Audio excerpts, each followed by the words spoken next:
CPAC 2021 here in Dallas, Texas. Now, one of the subjects that everyone's been talking about has been education and the importance of making sure that your local school board is really teaching your kids the right stuff. My next guest is in head of doing just that. Julie Pickren is running for State School Board, Department of School Board in Texas. So you're going to be on the official organization that really dictates the rest of the curriculum around the country. Yes, I'm running for State Board of Education because what Texas picks for our curriculum, because we have the most school-aged children in the country, what we pick for our textbooks is what is printed for the whole country. So whenever we elect to the State Board of Education, that's important whether you're in Ohio, Florida, Pennsylvania. I wonder if a lot of people know that Texas is the driving force between the school boards. They probably don't, but we're doing some really great things with critical race theory, and we need to further address that with our curriculum. Okay, let's talk about that. Well, I mean, what are you guys doing? Okay, so a lot of parents, I need to understand, a lot of times in our school districts, the school district doesn't say,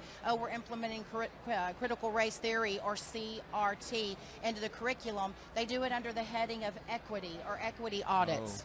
And so what parents need to understand is that equity and critical race theory are two branches of the same tree, and that tree is socialism, because everything is focused on equal outcome. And so what it's doing is it's teaching our children the principles of socialism at a young age so that at adults it'll be an easy transition. What age are you talking about right now?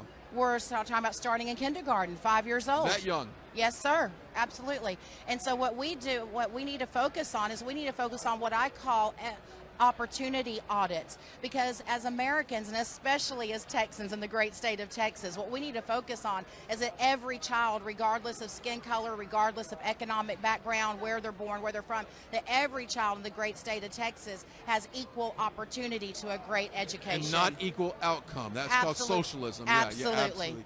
Okay, so let's go over to the boys competing in female sports divisions. Another hot topic on the school board front. Yes, and thank you so much for bringing that up. That is a huge issue right now that parents really need to pay attention to. Because right now what's happening is our girls, they are working so hard to earn their way to college, and then that college scholarship is being taken away by a boy because they're having to compete. How often is this happening, though? Is this an isolated incident, or is this systematically happening across the board? Okay, well, currently there's no data collection on it. So we're hearing of a lot of instances here, from parents and from coaches in areas, but since there's no data collection on it, there's no way to really give a definite number on how often it's happening, but we know that it's happening because we see lawsuit cases coming up with it. So there's been several lawsuits filed concerning it, but we really have to protect our female athletes. It's physical, their physical and mental health. We really have to protect them because they're pushing themselves so hard, because their reality is that they may have to compete against a boy to earn a scholarship to go to college. So let me ask you a question. If I had a daughter in high school right now that played sports, and someone on her team or someone they were competing with in a track meet, a swim meet, whatever,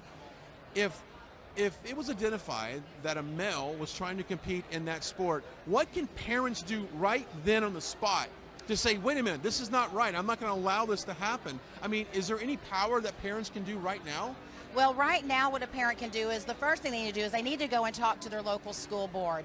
And all the parents that you're getting involved and showing up to your school board meetings, I mean, really, God bless you and thank you, because we know that parent and community involvement is key. It's critical to the success of our students. So really thank you to those parents. But right now we actually have legislation coming up in Texas. The Senate hearings start Monday morning at 10 a.m. It's Senate Bill 2, and that Senate bill will ban boys from participating in girls sports in the state of Texas. So if you're a parent, if you're the parent of a female athlete, really we need you in Austin Monday morning at 10 a.m. to testify.